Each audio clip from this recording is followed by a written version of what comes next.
할렐루야. 아멘.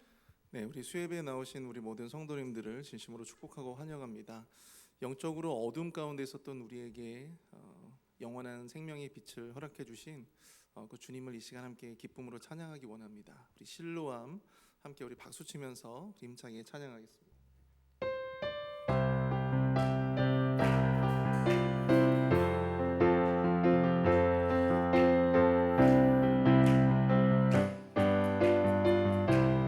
어두운 밤에 캄캄한 밤에 새벽을 찾아 떠난다. 종이 울리고 닭이 울어도 내 눈에는 오직 밤이었어. 우리가 처음 만난 그때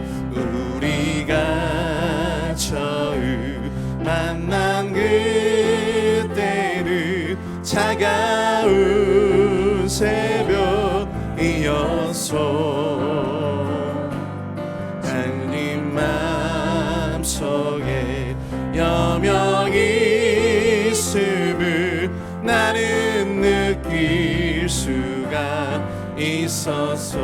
오 주여 당신께 감사리라. 실로암 내게 주심을 나에게 영원한 사랑 속에서 떠나지 않게 하소서. 다시 한번 찬양합니다. 어두운 밤에 캄캄한 밤에 새벽을 찾아 떠난다. 종이 울리고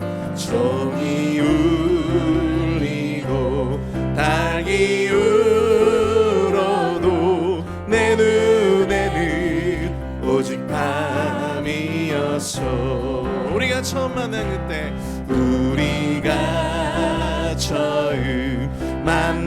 그때는 차가운 새벽이었어. 하나님 마음속에 여명이 있음을 나는 느낄 수가 있어서. 오 주여 당신께 감사하리라. 실로암 내게 주심을 나에게 영원한 사랑 속에서 깨이지 않게 하소서. 복음 들고 산을 넘는 자들의 발길 아름답도다.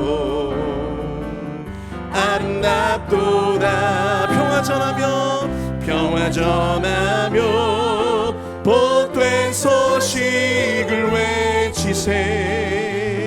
그 다스 이시네. 주 다스리시네.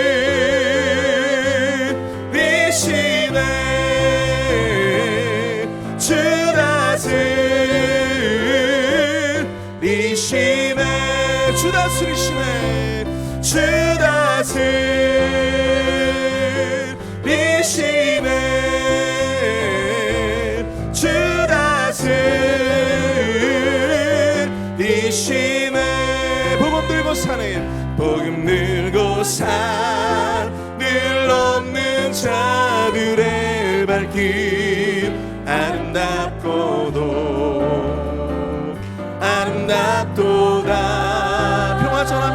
평화 전하며 복된 소식을 외치세. 주 다스리시네. 아멘.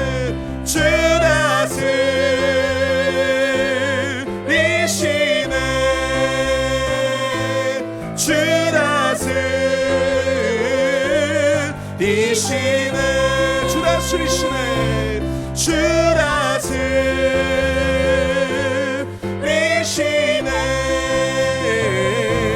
주 다스리시네 우리 마지막으로 주 다스리시네 주 다스리시네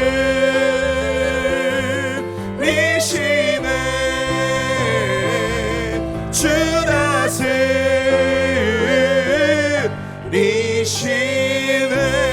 우리의 삶을 다스리시는 통치하시는 우리 하나님 앞에 영광의 박수 올려드립니다. 아멘.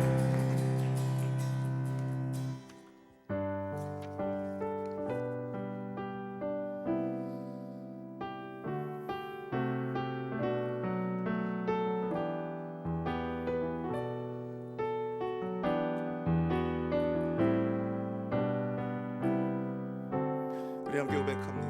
보소서 주님 보소서 주님 나의 마음을 선한 것 하나 없습니다.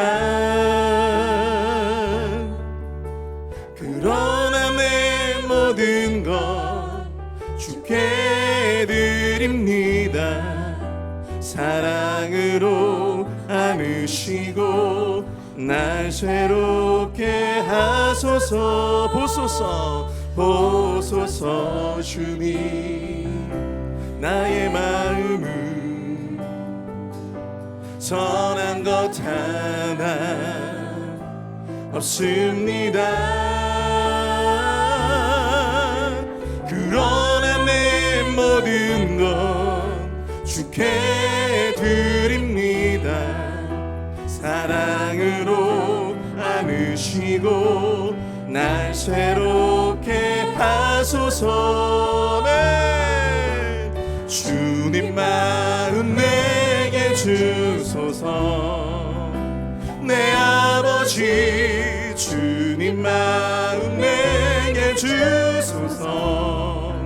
나를 향하신 주님의 뜻이 이루어지도록 주님 마음 내게 다시 한번 고백하겠습니다. 보소서 주님 보소서 주님 나의 마음을 선한 것 하나 없습니다. 그러나 내 모든 것 주께 드립니다. 사랑으로 안으시고 날 새롭게 하소서. 주님 마음 내게 주소서. 주님 마음 내게 주소서. 내 아버지 주님 마음 내게 주소서. 나를 향하신 주님의 뜻이 이루어지도록 주님 마음 내게 주소서. 내게 사랑을 가르치소서. 내게 사랑을 가르치소서. 주님 당신의 마음으로 용서하게 하소서. 주의 성령 내게 채우사 주의 길 가게 하소서. 주님 당신 마음 주소서. 주의 성령 내게 채우사 주의 길 가게 하소서. 주님 당신 마음 주소서. 주님 마음 내게 주소서. 내 아버지 주님 마음 내게 주소서. 나를 향하신 주님의 뜻이 이루어지도록 주님 마음 내게 다시 한번 주님 마음 내게 주소서. 주님 마음 내게 주소서. 내 아버지 주님 마음 내게 주소서. 나를 향하신 주님의 뜻이 이루어지도록 주님 마음 내게 주소서. 주님 마음 내게 주소서.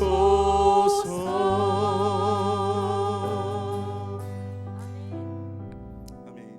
우리 찬양께 예배를 위해서 함께 기도하기 원합니다. 주님, 이 예배 가운데 주의 영으로 함께하여 주시고 이 시간 우리의 마음 가운데 주의 영이 함께하여 주시옵소서. 우리 김준영 목사님 말씀을 증거하실 때 그 말씀을 통하여 주의 마음을 깨닫고 주의 마음을 느끼고 돌아갈 수 있는 은혜의 예배가 될 수 있도록 주님 인도하여 달라고 주여 한번 크게 부르짖고 통성을 함께 기도하도록 하겠습니다. 주여! 사랑을 내가 풍성하신 하나님 아버지, 내가 사랑을 감사합니다. 하나님 아버지,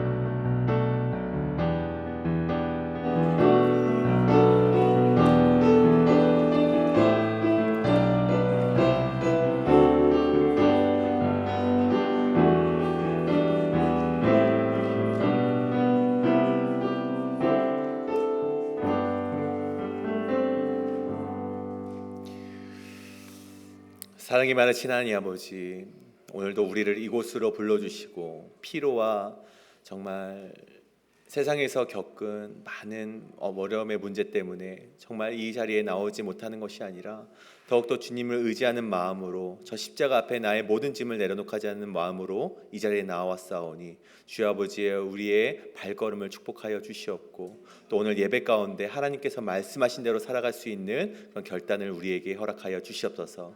주여 아버지요, 오늘 우리가 주님의 말씀대로 살고자 나와왔사오니 주여 아버지요, 우리의 연약함을 아시고 우리가 말씀대로 살아가지 못하는 그 연약함을 주님께서 불쌍히 여겨주시사 이제는 말씀대로 결단하는 모든 이들에게 하나님의 권능과 능력을 허락하시어 말씀대로 살아가 승리할 수 있는 모든 성도님 되게 하여 주시옵소서. 감사드리며 예수 그리스도의 이름으로 간절히 기도리옵나이다. 아멘. 오늘 우리에게 주신 하나님의 말씀은 신명기 25장 1절에서 19절까지의 말씀입니다.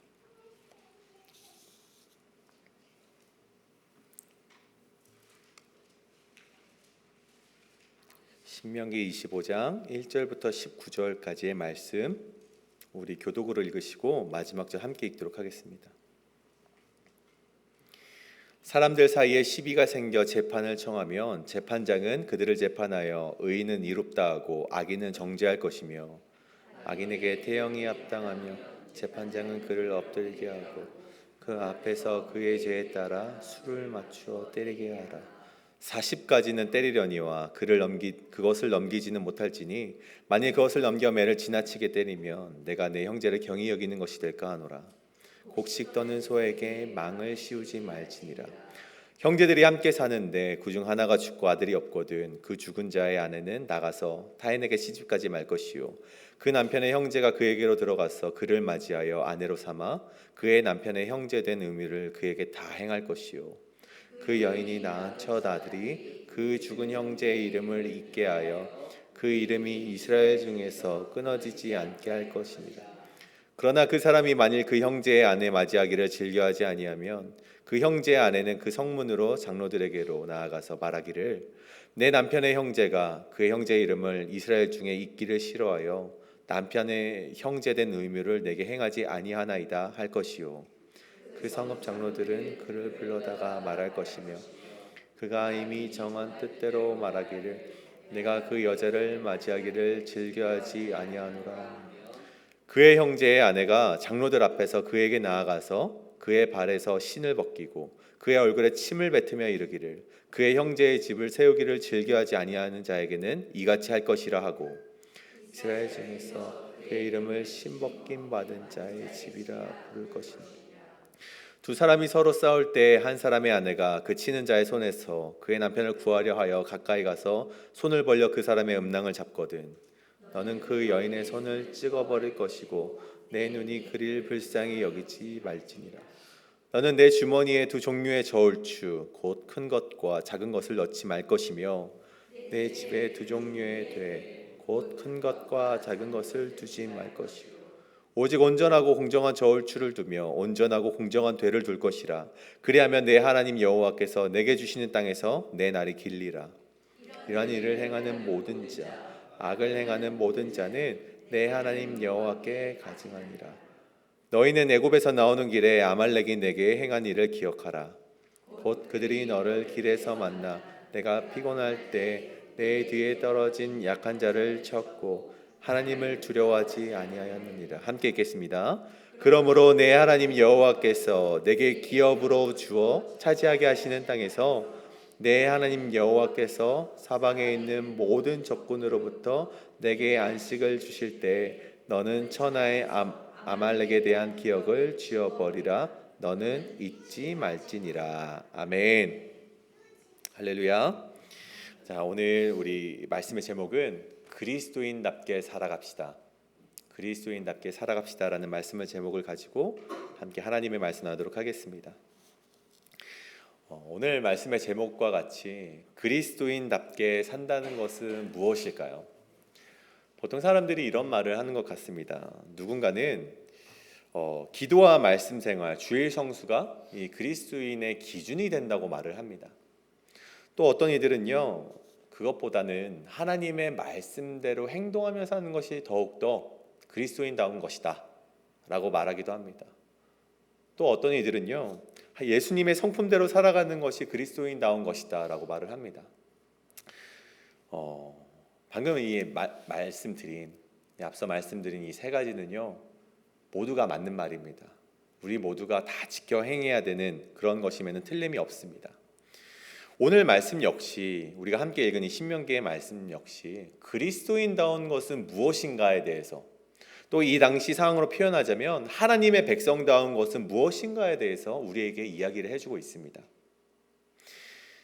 물론 이 그리스도인이라는 것에 분명한 정의는 있습니다. 예수를 그리스도로, 또 예수님을 메시아로 믿는 믿음을 고백하는 자들이 바로 그리스도인들이죠. 또 구약시대의 표현을 하자면 하나님을 믿고 하나님을 창조자로, 구원자로 고백하는 이들이 바로 하나님의 백성이었습니다. 그렇다면 이 그리스도인답다라는 것은 무엇인가? 앞서 말씀드린 이 정의에 따르면 우리가 믿는 예수 그리스도가, 또 우리가 믿는 하나님이 말씀하시는 대로 행동할 때 우리는 과연 그리스도인답다라고 말을 할 수가 있는 것입니다. 다시 한번요.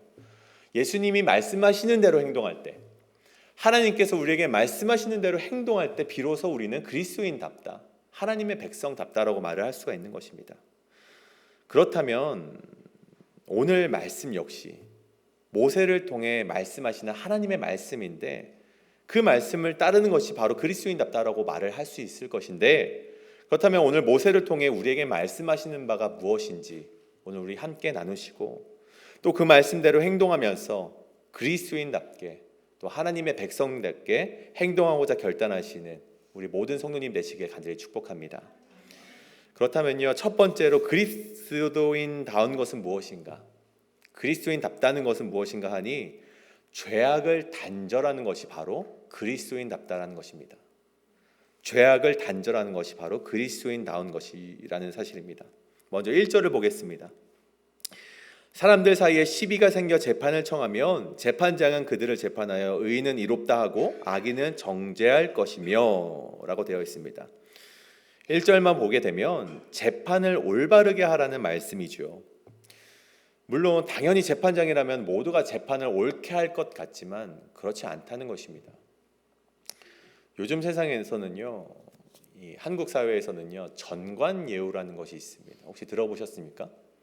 이 전관예우라는 것이 있어서 전직 법조인인 선배가 변호하는 사건이라면요, 그 죄가 아무리 중한 사건이라도 그 형량이 굉장히 낮아지는 그런 것을 의미합니다. 그래서 이 전관예우, 이 법조인 판사나 정말 큰 선배였던 전관예우인 변호사를 선임하려면요, 그냥 변호사를 선임하는 것보다 이 3배 이상의 수임료를 주어야 된다고 합니다. 그렇게 된다면 형량이 현저하게 우리가 원래 받아야 될 형량보다 낮아지게 되는 것이죠. 이 외적인 요소 때문에 부정 판결이 일어나는 것입니다. 그런 의미에서 1절의 말씀은요, 재판을 올바르게 하라. 그것이 바로 그리스도인다운 모습이라는 것이죠.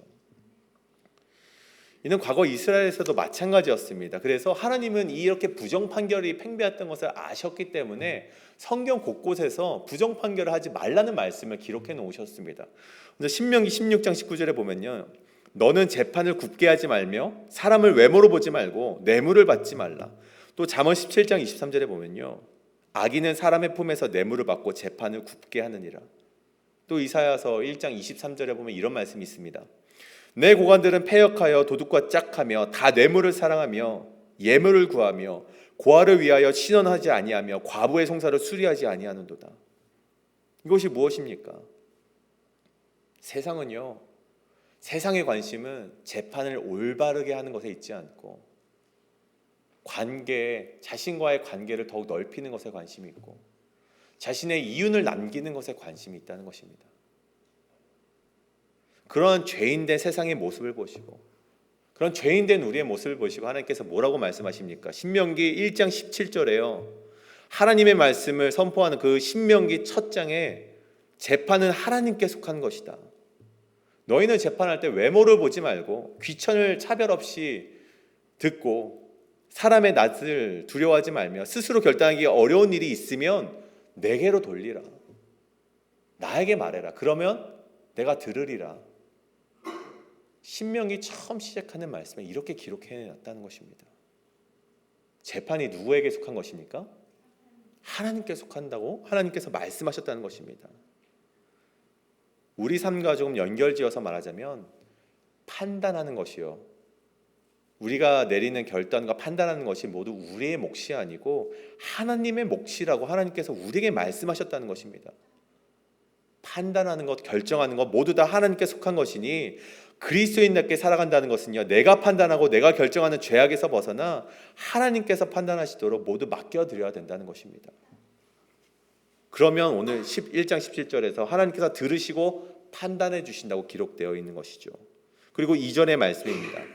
그렇게 공정한 재판으로 판단한 결과 악인임이 드러나게 되면은 하나님께서는요, 그 사람의 죄를 용서해 주지 않으시고요, 그 죄를 사해 주지 않으십니다. 하나님께서는요, 분명한 형벌을 내리시겠다라고 말씀하셨습니다. 이전의 말씀입니다. 악인에게 태형이 합당하면 재판장은 그를 엎드리게 하고 그의 앞에서 그의 죄에 따라 수를 맞추어 때리게 하라. 이스라엘 공동체 가운데 재판하여 죄가 있다면 그에 걸맞는, 오늘 말씀에 그 죄에 따라 수를 맞추어서 형벌이 주어졌습니다. 이 형벌은 크게 3가지였는데 첫 번째는 사형이라는 형벌이 있었고요, 두 번째는 이 체형이라는 형벌이 있었고, 세 번째는 벌금형이 있었습니다. 그다음에 오늘 나오는 이 체형에는요, 2가지의 형벌로 이제 나뉘게 됐는데, 첫 번째는 때려 맞는, 오늘 말씀에 나오는 태형이라는 벌이 있었고, 또 하나는 동해보복법이라는 정말 해를 입힌 대로 똑같이 벌을 주는 그런 법이 있었습니다. 근데 오늘 나오는 이 태형은요, 보통 이 죄인에게 행해지던 법으로서 이 3가닥으로 된 채찍으로 때리는 형벌을 말했습니다. 근데 그냥 맞는 것이 아니었습니다. 이 죄 지은 자가요, 그냥 맞아서 맞고 나면은 그래, 너의 벌이 다 사하여졌다, 그렇게 끝나는 것이 아니라 이 형벌을 당하는 사람, 이 태형을 지금 당하는 사람은요, 매를 맞으면서 신명기 28장 58절과 29장 9절의 말씀을 끊임없이 반복해서 읊어야 됐었습니다. 외쳐야 됐다는 것이죠. 어떤 말씀인가 하니, 내가 만일 이 책에 기록한 이 율법의 모든 말씀을 지켜 행하지 아니하고 내 하나님 여호와라는 영화롭고 두려운 이름을 경외하지 아니하면 여호와께서 내 재앙과 내 자손의 재앙을 극렬하게 하시리니 그 재앙이 크고 오래고 그 질병이 중하고 오래일 것이라. 또 신명기 29장 9절 그런즉 너희는 이 언약의 말씀을 지켜 행하라. 그리하면 너희가 하는 모든 일이 형통하리라. 맞으면서요 계속해서 이 말씀을 반복해서 말해야 되는 것이었습니다. 그리고 매를 맞은 뒤에는요 시편 78편의 말씀을 읊어댔었는데 오직 하나님은 긍휼하심으로 죄악을 덮어주시어 멸망시키지 아니하신다. 이 말씀을 끝으로 형벌인 끝이 났다는 것입니다. 이 말씀이 무엇입니까? 하나님께서는요 악인을 향하여 그에 걸맞는 분명한 심판을 내려주신다는 것입니다. 하나님께서는요 아무리 자신이 사랑하는 백성일지라도 죄에 대해서는 분명한 태도를 가졌다는 것입니다. 좀 더 정확하게 말하자면요 하나님께서 벌을 내리시는 것이 진정한 사랑이라는 뜻입니다. 죄를 죄라고 말하는 것이 진정한 사랑이라는 말씀입니다. 잠언 13장 24절에요 매를 아끼는 자는 그의 자식을 미워하는 것이라고 기록이 되어 있습니다. 자식을 사랑하는 자는요 근실이 징계한다라고 기록이 되어 있습니다. 그렇다면 그리스도인은 누구입니까? 그런 하나님을 믿고 따르는 자들입니다. 우리 그리스도인들 역시 하나님과 같은 태도로 죄를 죄라고 말을 하는 사람들이 바로 그리스도인이라는 것입니다. 죄악을 멀리하는 것이 그것이 바로 그리스도인답게 살아가는 첫 걸음임을 우리 성도님들이 꼭 기억하시길 간절히 소원합니다. 그리고 11절과 11절에 와서 또 이 그리스도인답게 살아가는 것에 대해서 또 이제 말을 하고 있는데 11절과 11절에 이렇게 기록이 되어 있습니다. 그리스도인이 넘어서는 안 되는 선이 있음을 이야기하는 것이죠. 11절입니다. 두 사람이 서로 싸울 때 한 사람의 아내가 그치는 자의 손에서 그의 남편을 구하려 하여 가까이 가서 그 손을 벌려 그 사람의 음낭을 잡거든 너는 그 여인의 손을 찍어버릴 것이고 내 눈이 그를 불쌍히 여기지 말지니라. 제가 이 말씀을 묵상하면서 아니 하나님께서 뭐 이런 것까지 기록을 해놓으셨을까 라는 생각이 들었습니다. 근데 이 말씀 역시 이 그리스도인답게 하나님의 백성답게 살아가기 위해서 분명히 다루어져야 될 주제였다는 것이죠. 앞으로 맞이하게 될 이 가나안의 새로운 사회에서 이웃과 어떻게 지내야 되는가 그것에 대해서 자세하게 행동 강령을 적어놓은 것이 바로 오늘의 말씀이었습니다. 오늘 말씀에서 자기 남편을 구하기 위해서 나섰던 행동이라 할지라도 이 상대방의 음낭을 잡는 것은요 이 당시 자손 번영을 매우 중요하게 여기던 이 사회 속에서 굉장히 모욕적인 처사라는 것입니다. 특별히 이 앞전의 말씀에서는요 이 대를 잇는 결혼에 대한 말씀이 있습니다. 근데 그 말씀과 나란히 배열되어 있는 말씀 속에서 이스라엘 백성들이 가문을 잇는 것이 얼마나 진심이었는가 얼마나 중요했는가에 대해서 다시 한번 상기시키면서 오늘 말씀을 기록해 놓았다는 것이죠. 그러니 오늘 이 11절과 12절의 말씀은요 아무리 상황이 급하더라도 내가 얼마나 분노했을지라도 그리스도인으로서 지켜야 될 선이 있다는 것입니다. 상대방의 명예를 훼손시키거나 모욕을 주거나 비열하게 행동하는 것을 멈춰 세우는 것이 바로 그리스도인답게 하나님의 백성답게 살아가는 것임을 오늘 말씀이 기록하고 있는 것이죠. 우리 역시 그리스도인으로서 그 선을 지키고 있는지 점검해 보길 원합니다. 꼭 오늘 말씀과 같은 행위를 해서 우리가 모욕적인 처사만을 방지하는 것이 그리스도인다운 것이 아닙니다. 더 나아가서 우리가 말로써 그렇게 행동을 하고 있지 않은가 돌아보면서 그렇게 죄악된 길에서 벗어나시는 우리 성도님 되시길 간절히 축복합니다. 그리고 또 넘어가서 13절과 16절에도 계속해서 나오는 것은 그리스도인답게 죄악을 단절하라는 말씀이죠. 하나님께서 가증스럽게 여기는 죄악이 나옵니다. 13절에서 16절까지의 말씀입니다. 너는 내 주머니에 두 종류의 저울추 곧 큰 것과 작은 것을 넣지 말 것이며 내 집에 두 종류의 돼 곧 큰 것과 작은 것을 두지 말 것이라. 먼저 13절에요. 이 두 종류의 저울추가 나옵니다. 이 저울추는요 히브리어로 에벤 와 벤이라는 말이 기록이 되어 있는데 해석하자면 한 돌과 또 한 돌에 대해서 이렇게 그런 의미를 가집니다. 한 돌과 한 돌 서로 다른 추는요 히브리어로 직역을 하자면 한 돌과 한 돌에 대한 말씀이죠. 근데 이 당시 이스라엘 사람들은요, 이 무게를 잴 때 돌로 만든 저울추로 그 무게를 가늠했다고 합니다. 그래서 이 저울추는요, 삶의 많은 부분에 있어서 분명한 기준이 되는 돌이었던 것이죠. 근데 이 저울추를 하나만 가지고 있어야 되는데, 오늘 말씀에서 그렇지 아니하는 자들, 그러니까 죄악을 범하는 자들을 말하는 것이죠. 죄악을 범하는 자들은요, 주머니에 저울추 몇 개를 가지고 있다고 합니까? 2개를 가지고 있다고 합니다. 이 말씀은 어떤 물건을 구매할 때 이 주머니에서 무거운 추를 꺼냅니다. 그래서 무거운 추로 이 무게를 가늠하는 것입니다. 그래서 내가 냈던 양보다 더 많은 양의 물건을 가지게 되는 그러한 그릇된 일을 행하게 되는 것이고, 반대로 자신이 판매해야 되는 상황에서는요, 그것보다 작은 무게의 추를 달아서 자기가 조그마한 것을, 자기의 정량보다 조그마한 것을 판다는 정말 그릇된 기준을 가지고 있는 것을 말합니다. 하나님께서 누차 말씀하시는 것이 무엇입니까?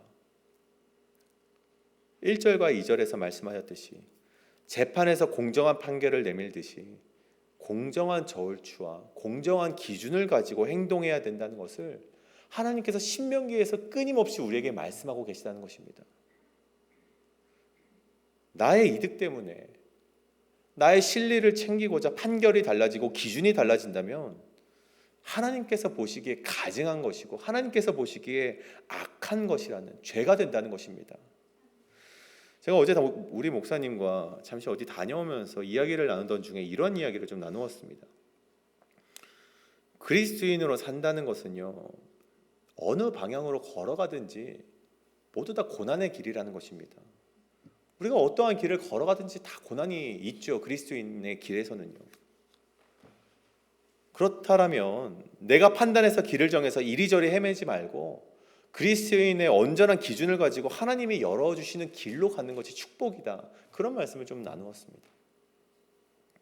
어느 때는 이쪽 길로 갔다가 또 어느 때는 이쪽 길이 좋아 보여서 저쪽 길로 갔다가, 때로는 정말 내가 좋아 보이는 길, 내 판단에 의해서 이 길이 맞는 것처럼 그 길로 간다면 그것이 어떻게 그리스도인이라고 말할 수가 있겠습니까?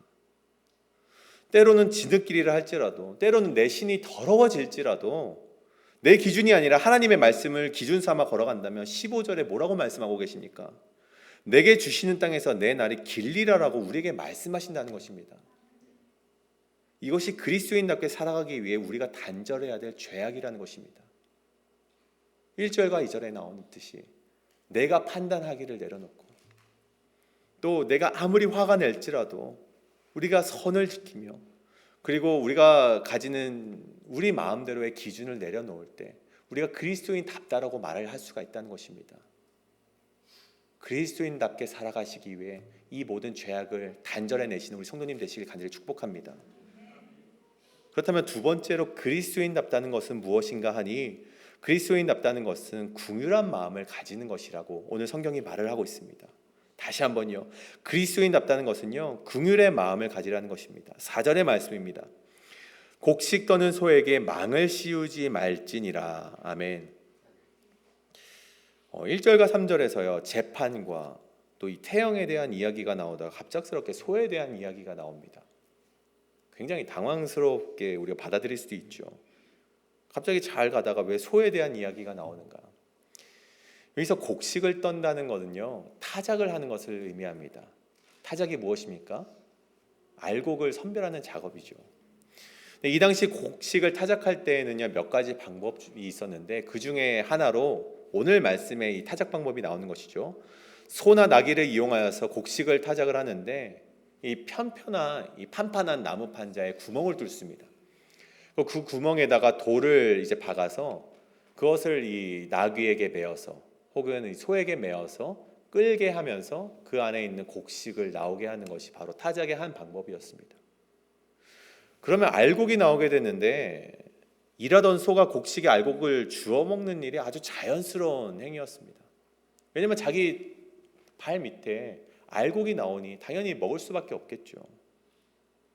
근데 오늘 말씀이 바로 그러한 말씀입니다.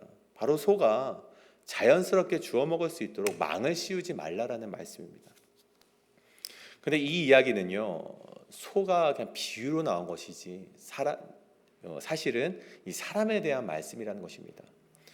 그래서 이 말씀은요, 두 가지 의미를 가지고 있는데, 첫째는 제사장들, 사역자들, 그리고 전도자들이 사역을 하고 그 대가를 제공받는 것이 마땅하다는 말씀이며, 더 나아가서 둘째는 좀 더 넓은 의미에서 품꾼이 일을 할 때 그 삭을 정당하게 주라는 말씀이 됩니다. 이 이야기는요, 고린도전서 9장 바울의 입을 통해서 분명하게 전해지고 있습니다. 9장 9절에서 11절까지의 말씀을 제가 읽겠습니다. 모세의 율법에 곡식을 밟아 떠는 소에게 망을 씌우지 말라 기록하였으니 하나님께서 어찌 소들을 위하여 염려하심이냐, 오로지 우리를 위하여 말씀하심이 아니냐. 과연 우리를 위하여 기록된 것이니 밭 가는 자는 소망을 가지고 갈며 곡식 떠는 자는 함께 얻을 소망을 가지고 떠는 것이라. 우리가 너희에게 신령한 것을 뿌렸은즉 너희의 육적인 것을 거두기로 과하다 하겠느냐. 이 말씀의 사항을 좀 설명드리면요, 바울이 이 고린도 교회에서 사역을 하게 됩니다. 사역을 하는 1년 6개월의 시간 동안에요, 보수를 받지 않고 일을 하게 됩니다. 그렇다면 그 생계를 어떻게 유지하였는가 하니, 이 브리스가와 아굴라와 함께 장막 치는 일을 하면서 거기서 벌려드리는 돈을 가지고 생계를 유지했습니다. 근데 이를 보면서요, 고린도 성도들이요, 이 모두가 아니라 이제 한편의 고린도 성도들이 수군거렸던 거예요. 뭐가 구린 것이 있으니 저렇게 해서 돈을 벌어서 사역을 하는 거 아니겠냐. 그때 바울이요, 그렇게 수군거리는 자들을 향해 말하는 것이 바로 이 말씀입니다. 교회 일을 하며 그에 합당한 보수를 받는 것이 당연하다는 것이다. 먹고 마시는 권리를 내가 일했으니 당연히 내가 얻을 수 있는 권리다. 아내를 데리고 다닐 권리, 내가 일했으니 당연히 얻을 수 있는 권리고, 일하지 않을 수 있는 권리도 나에게 있다. 하지만 그 권리를 이 교회를 위해서, 사도됨을 위해서 포기했다는 것입니다. 그 말씀이 바로 고린도전서 9장의 말씀이죠. 또 마태복음 10장 10절에도 이런 말씀이 있습니다. 예수님께서 말씀하시길 일꾼이 자기의 먹을 것을 받는 것이 마땅함이라 라고 예수님께서 분명하게 말씀하셨다는 것입니다. 제가 이 말씀을 준비하면서요, 굉장히 걱정됐던 것이 하나 있었습니다. 김주영 목사가 지금 교회에 항변한다고 받아들이시진 않을까 제가 생각을 했습니다. 왜 부족한가? 사례비 부족해서 저러나? 저는요, 아닙니다. 저는 굉장히 행복합니다. 오해가 없으시길 바라서 제가 이 말씀을 꼭 하고 넘어가야 될 것 같습니다. 하나님께서 이 땅으로 인도하시고 또 목사님과 당회와 많은 성도님들이 정말 많은 사랑을 주셔서 정말 행복하고요, 더 열심히 일해야 하는 것을요, 저는 당연하게 생각하고 있습니다. 오해 없으시기 바랍니다. 근데 오늘 말씀하는 바가 바로 그렇다는 것이죠. 이 말씀은요, 일하는 소에게 망을 씌우지 않는 것처럼 그리스도인이라면 품꾼들이 소망을 가지고 일할 수 있도록 정당한 임금을 주는 것이 바로 그리스도인의 마땅한 행위라는 것입니다. 야고보서 5장 4절입니다. 보라, 너희 밭에서 추수한 품꾼에게 주지 아니한 삭이 소리 지르며 그 추수한 자의 우는 소리가 만군의 주의 귀에 들렸느니라. 사랑하는 성도님, 우리의 정직과 정당한 모습이 다른 이로 하여금 소망을 갖게 하는 것이 바로 그리스도인입니다. 우리 모두가 그리스도인답게 정직하게 정당하게 살아가시는 우리 성도님 되시길 간절히 소원합니다. 또 마지막으로 이 5절과 10절의 그 긍휼의 마음을 우리가 바라볼 수 있는데요, 바로 5절과 10절에서 계대 결혼법에 대한 이야기가 나옵니다. 바로 이스라엘의 이 히브리 민족의 이 고엘 제도를 말하는 것이죠. 이 고엘 제도는 무엇입니까? 친족이나 혈연 공동체로 살아가던 이 히브리 사회에서 서로의 생명이나 재산이나 그 가문을 서로 보호해 주기 위한 제도였습니다. 특별히 어려움을 당한 자가 있다면 구해 주려는 정신이 담긴 것이 바로 이 고엘 제도였죠. 그 중 하나가 바로 이 계대 결혼이었습니다. 대를 잇는 결혼이었죠.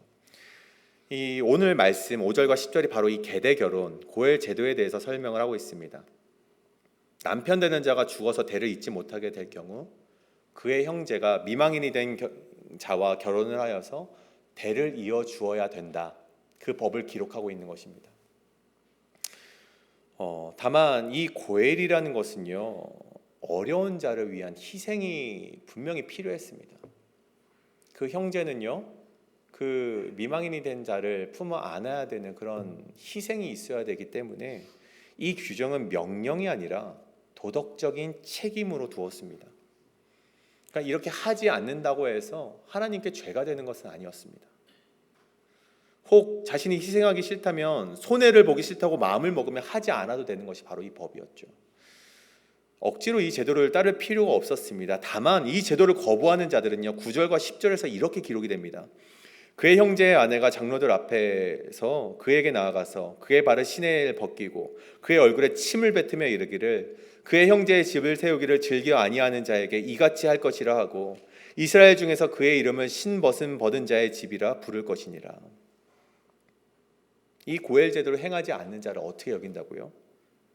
이 희생을 거부한 자에게는요, 이기적인 자로 여겨져서 벗긴 벗은 자의 집이라는 수치스러운 오명이 이 자에게 붙여진다는 것입니다. 가문의 어려움을 모른 척한 자, 그런 이기적인 자라는 오명을 받게 된다는 것입니다. 저는요, 이 말씀을 오늘날 이 땅을 살아가는 우리에게도 똑같이 적용하길 원합니다. 물론 우리는 히브리 민족이 아니기 때문에 이 고엘 제도가요, 우리에게 적용되지는 않습니다. 다만 우리 모두는요, 그리스도 안에서 한 가족이며 한 공동체이며 한 형제입니다. 우리 가운데 누군가가 어려움에 처해 있고 늙어서 쇠약해져 있고 도움이 필요하다면, 나그네 되었다면 우리가 긍휼한 마음을 가지고 그들을 돌보아야 될 책임이 우리 그리스도인들에게 있다는 것입니다. 그리고 그 돌봄에는요, 당연하게도 희생이 필요합니다. 나에게 손해가 될 수 있습니다. 심지어 그 도움이요, 내가 행할지라도 아무도 알아주지 못할 수 있습니다. 물론 이것은요, 명령이 아닌 한 가족 안에서, 한 공동체 안에서 그냥 도덕적인 어떤 우리의 그런 부탁이자 그런 어떠한 책임일 뿐입니다. 하지 않았다고 해서 죄가 되는 것은 아닙니다. 하지만 누구는 아십니까? 우리가 그렇게 행하는 것을 누구는 아십니까? 하나님께서는 아신다는 것입니다. 하나님께서는요, 여러분의 행위를요, 모두 다 알고 계시고 지켜보신다는 사실을 기억하기를 원합니다. 그렇다면 그리스도인답게 사는 것은 무엇입니까? 어려운 가운데 있는 일을 우리가 알고 있다면, 나그네 된 자를 우리가 알고 있다면, 늙고 병들어서 우리 단 한 번의 신방이 필요한 자를 우리가 알고 있다면요, 가난하고 고통스러워하고 있는 자를 우리가 발견해낸다면, 저와 성도님 모두가 그리스도의 긍휼함을 가지고 그들을 찾아가고 그들을 품어 안아주는 희생을 가진 자가 바로 그리스도인답게 살아가는 자라는 것입니다. 저는 그렇게 희생할 줄 아는, 그렇게 찾아갈 줄 아는 그런 성도님이 우리 교회 성도님이 되시길 간절히 축복합니다. 오늘 말씀 정리하고자 합니다. 우리나라 말 중에요, 아름답다라는 말이 있습니다. 이 아름답다라는 말에는요, 여러 가지의 이 원어가 있죠. 그 뿌리를 찾아가면요, 여러 가지 뜻이 있는데요, 그 중 하나가 이러한 말씀이 있습니다. 이러한 말이 있습니다. 15세기 문헌에 이 아름이라는 단어가 있었다고 하는데, 이 아름이 뜻하는 바가 바로 나라고 합니다. 자신이라는 것이죠. 한자 나, 아자를 써서 아름이라고 합니다. 그래서 이 당시에는요, 아름답다라는 것을 나다운 것이 바로 아름다운 것이다 라고 기록했다고 합니다. 그런데요, 나다운 것이 정말 아름다운 것입니까? 저는 그렇지 않다라고 말씀드리고 싶습니다. 정말 아름다운 것은요, 거기에 있지 않습니다. 우리 그리스도인들에게 진정 아름다운 것은 무엇입니까? 나를 내려놓는 것입니다. 나의 판단대로 행했던 죄악을 내려놓는 것이요, 우리 그리스도인들에게는요, 아름다운 것입니다. 선을 넘어 상대에게 모욕을 주는 나의 죄된 행동을 내려놓는 것이 바로 아름다운 것입니다. 나의 기준으로 살아갔던 삶을 내려놓는 것이 진정한 아름다운 그리스도인의 삶이라는 것입니다. 더 나아가서 긍휼의 마음으로 나의 공동체를 섬기고 나를 내려놓는 희생만이 진정 하나님께 아름답다고 인정받는 하나님의 백성이 된다는 것입니다. 오늘 그런 그리스도인다운, 그리스도인답게 살아가시는, 하나님의 백성답게 살아가시는 우리 회의필 한인장로교회 모든 성도님 되시길 간절히 축복합니다. 이 시간 우리 함께 찬양하실 텐데요, 그런 마음을 가지고 우리 예수 나를 오라 하네 우리 함께 찬송하도록 하시겠습니다.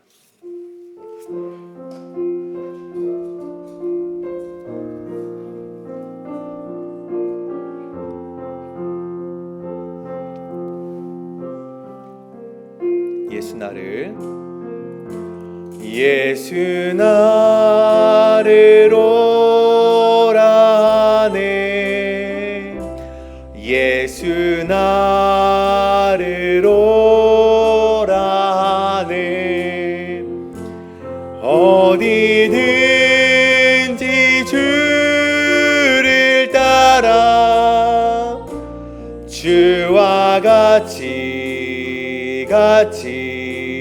가려 주의 인도하심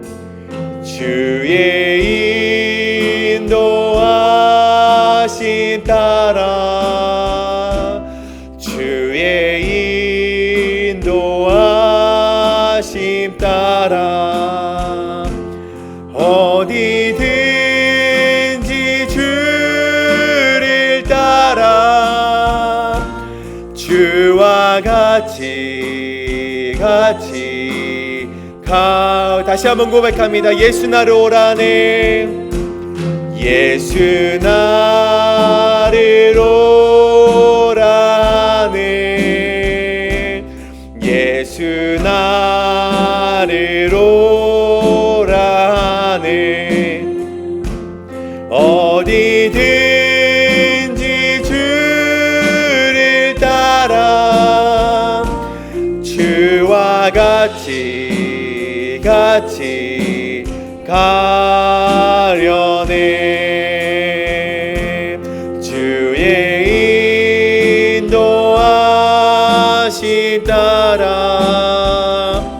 주의 인도하심 따라 어디든지 주를 따라 주와 같이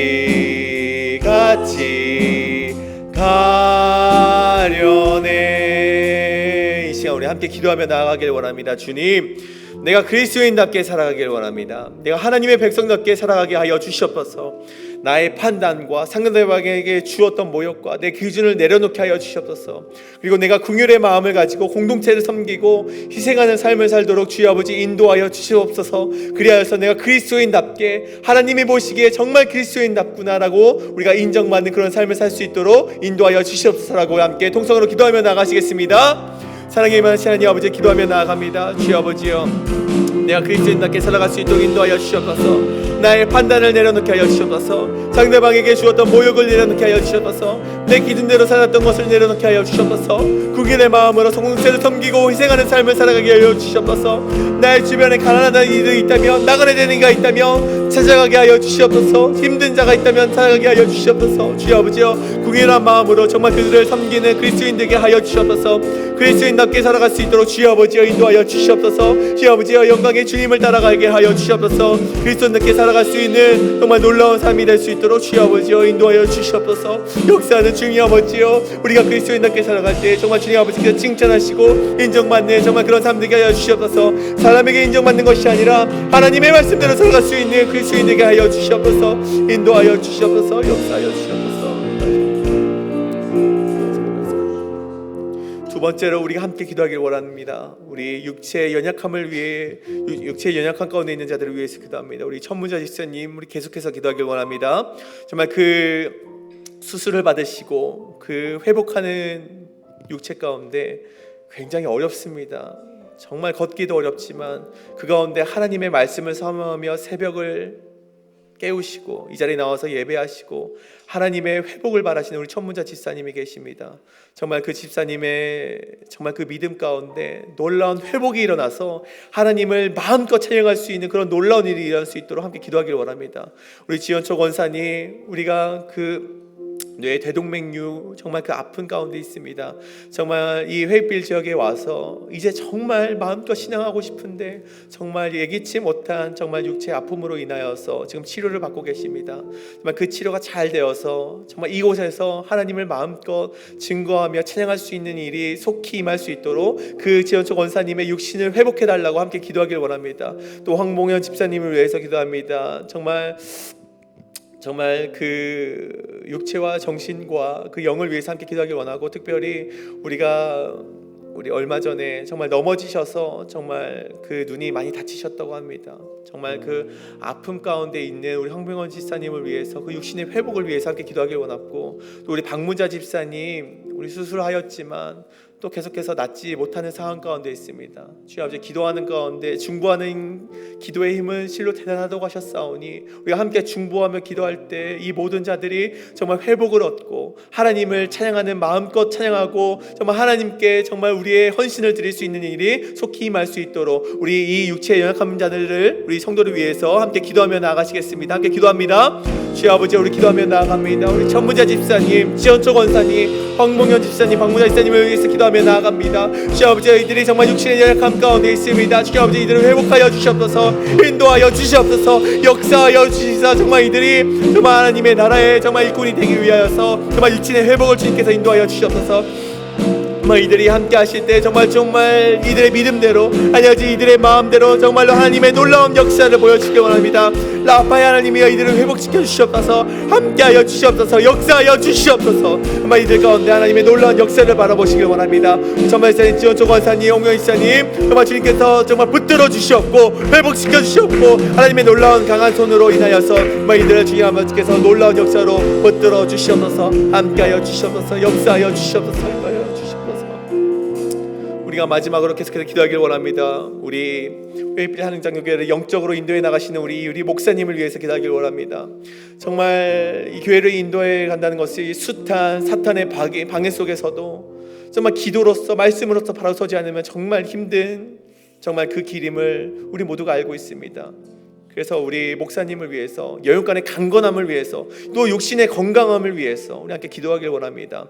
그리고 그를 돕는 우리 장로님들과 우리 부교역자들과 많은 권사님들, 우리 직분자들이 정말 한 마음이 되어서 정말 우리 목사님과 정말 이 회빛 한장로교회와 이 회빛 땅의 빛과 소금의 역할을 감당하기 위해서 나갈 수 있도록 함께 기도하길 원합니다. 또한 우리 교회가 감당한 사역을 위해서 기도합니다. 우리 전도의 사역이 있습니다. 우리가 계속해서 나가는 노방 찬양의 사역과 또 우리가 질서를 바로잡는 사역들이 있습니다. 특별히 우리 교회 정말 질서 가운데 우리 찬양의 통행 시에 우리가 들어오는 입구와 나가는 우리 문이 있습니다. 하지만 그것 하나도 우리가 그것 하나부터 질서를 잡는 것입니다. 우리가 들어오는 문으로 나가면은 우리가 사고가 날 수가 있지 않습니까? 우리가 질서를 잡아야 됩니다. 우리 들어오실 때 우리가 들어오는 문으로, 나갈 때 나가는 문으로 꼭 지켜주시길 바랍니다. 우리가 그렇게 질서를 바로잡아가는 우리 사역 가운데 우리 교회가 한 마음이 될 수 있도록, 또 특별히 이번 주에 있을 성경 퀴즈 대회를 통해 우리가 예수님 알기를 더욱 즐거이 할 수 있는 교회가 되게 해달라고 우리 함께 통성으로 마지막 기도하시고 제 기도하고 마치도록 하겠습니다. 기도합니다. 주의 아버지, 우리 목사님을 위해서 기도하며 나아갑니다. 영육간의 강건함을 위해서 기도합니다. 그리고 아버지, 우리 장로님들이 정말 함께하여 주시옵소서. 우리 교역자들이 한 마음이 되어, 우리 직분자들이 한 마음이 되어서 하나님, 우리 목사님과 뜻을 합쳐서 우리 교회를 이끌어갈 수 있도록 하여 주시옵소서. 전도의 사역, 질서를 바로잡아가는 사역이 있도록 하여 주시옵소서. 여지 이번 주에 있을 성경 퀴즈 대회를 통해서 우리 예수님의 알기를 더욱 즐거이 할 수 있는 교회가 되게 하여 주시옵소서. 여지 우리 모든 사역을 통하여서 더욱더 하나님의 함께 빛을 비추는 사역이 되게 하여 주시옵소서. 여지 인도하여 주시옵소서. 여지 우리가 모든 기도한 가운데 주여 아버지 인도하여 주시옵소서. 놀라운 역사가 주님 가운데 있게 하여 주시옵소서. 주여 아버지, 우리가 기도하며 나아갑니다. 기도만이 우리를 살릴 줄 믿습니다. 기도만이, 말씀만이 우리 교회를 살릴 줄 믿습니다. 그러기 위해서 우리 목사님을 세워주셨사오니 우리 목사님 가운데 열간의 강건함을 하여 주셨고 놀라운 역사들이 정말 속속히 일어날 수 있도록 주여 아버지여 인도하여 주시옵소서. 역사하여 주시옵소서. 인도하여 주시옵소서.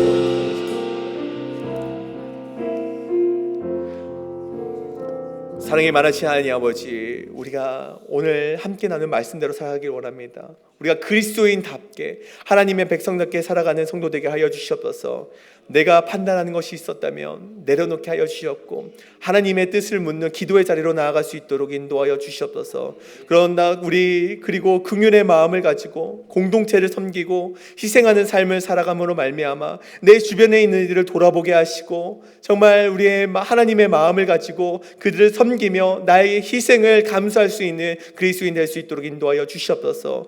우리 교회에 많은 육신의 연약한 지체들이 있습니다. 정말 그들이 간절한 마음으로 주님께 무릎을 꿇고 나아오고 있습니다. 정말 라파의 하나님께서 그들을 치료하시사 정말 하나님께서 정말 창조하셨던 그때 그 모습 그대로 회복되게 하시사 하나님을 찬양하고 하나님께 헌신되는 그런 일꾼으로서 다시 한번 그 기쁨의 날을 허락하여 주시옵소서. 또 하나님 아버지, 우리 목사님 우리 회의필 한장로교회를 세워가심에 있어서 열간의 강건함을 허락하여 주시옵소서. 그리고 우리 교회 모든 성도님들이 한 마음이 되어서 이 교회를 세워갈 때 하나님께서 기뻐하시는 교회, 하나님이 쓰시기에 좋은 도구가 되는 교회가 될 수 있도록 주여 아버지여 인도하여 주시옵소서. 이제는 우리 주 예수 그리스도의 은혜와 하나님의 넓으신 사랑과 성령님의 인도하심이 그리스도인답게 살아가고자 결단하고 다짐하고 나의 희생도 우리 감수하며 우리 주변에 있는 우리 아파하는 자들, 나그네 된 자들을 우리 겸손히 섬길 줄 알고 결단하는 우리 성도님들 가운데 이제와 영원토록 함께 하시기를 간절히 축원하옵나이다. 아멘.